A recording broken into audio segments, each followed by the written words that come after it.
Eu acompanhei o processo, né, de remoção das famílias de Guaianazes. Foi assim uma coisa muito triste, né, porque a gente vê ali que tinha uma série de pessoas assim sem rumos, né, pais de famílias que não tinham uma percepção de vida porque não tinha para onde ir.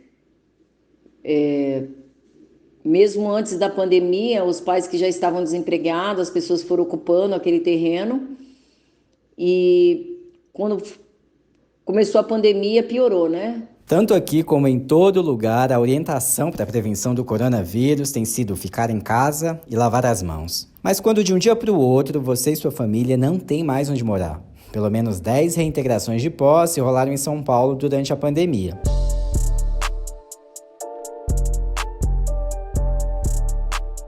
Oi, eu sou o Wagner de Alencar e estou em Quarentena, o podcast criado pela Agência Mural de Jornalismo das Periferias, com informações, histórias e relatos sobre a Covid-19. A Dânia, que a gente ouviu no início do episódio, é do Movimento de Moradia. Ela acompanhou a reintegração de posse do terreno Sítio Roseira, em Guaianazes, no extremo leste de São Paulo, no dia 16 de junho, que retirou centenas de famílias que viviam no local.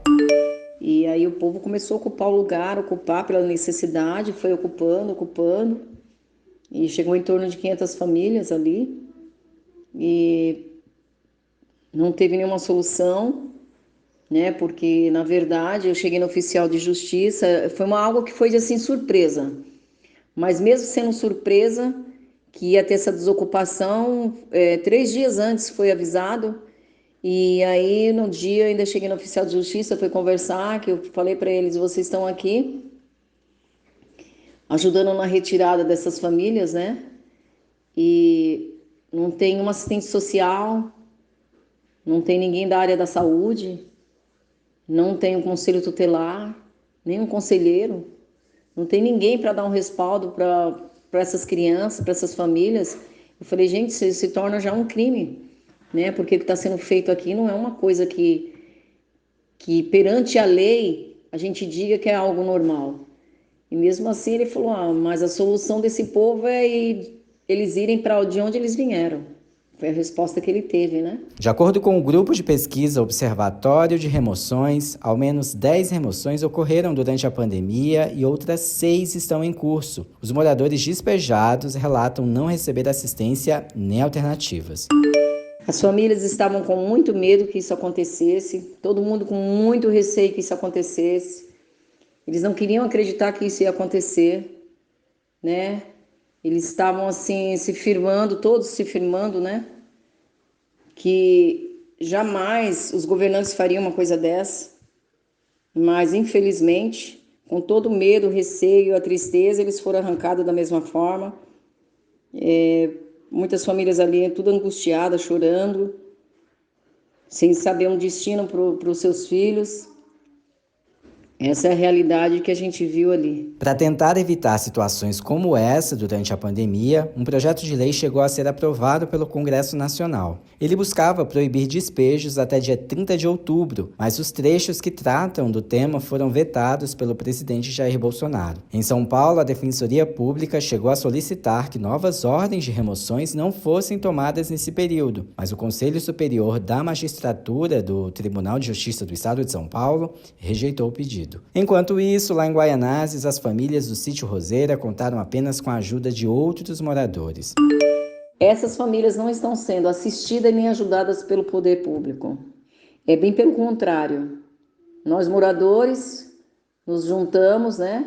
Fizemos arrecadações, fizemos algumas cestas básicas, assim como roupas, levamos o pessoal no IP, assim como outras pessoas que a gente sabe que está na casa de alguns familiares.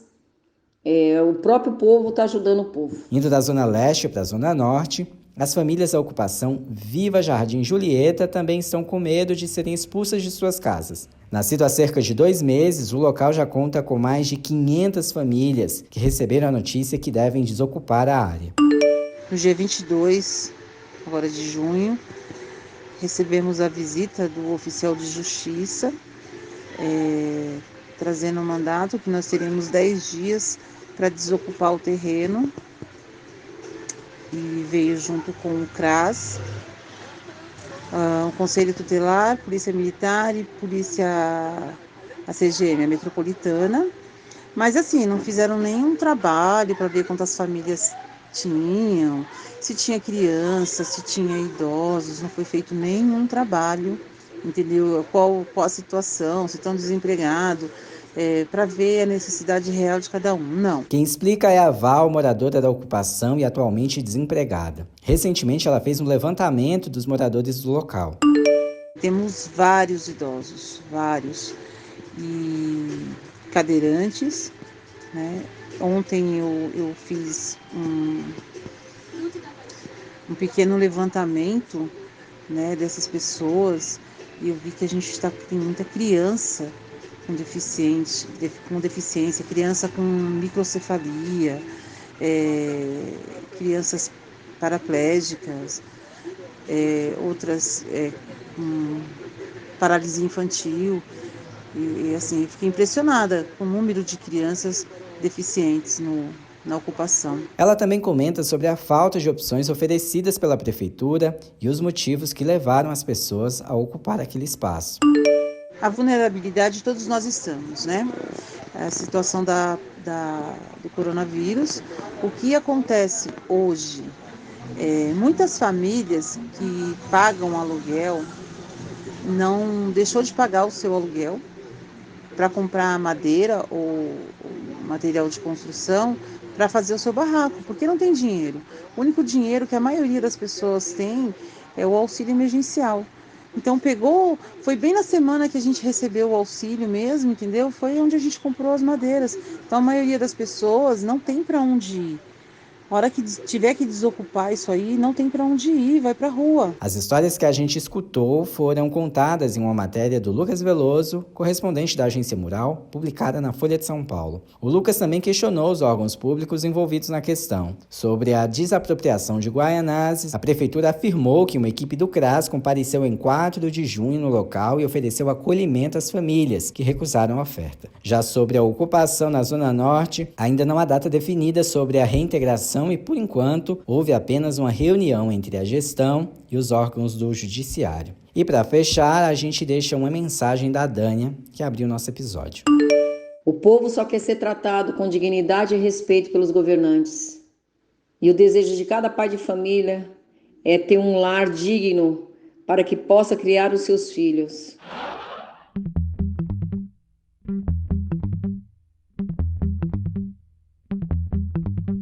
Por aqui a gente segue em quarentena, desejando que tudo isso passe logo. Este podcast contou com a colaboração de Lucas Veloso, a produção foi da Ana Beatriz Felício e edição de áudio de Juliana Santana. E o apoio é do Instituto Unibanco. Acesse outros conteúdos sobre a Covid-19 no site da Agência Mural, agenciamural.org.br e também no Instagram, no Twitter e no Facebook. Participe enviando seu áudio para o nosso WhatsApp. Anota aí o número, DDD 11 97591 5260. Por fim, se realmente for necessário sair de casa, use sempre a sua máscara e evite colocar as mãos na boca e no nariz. Até mais!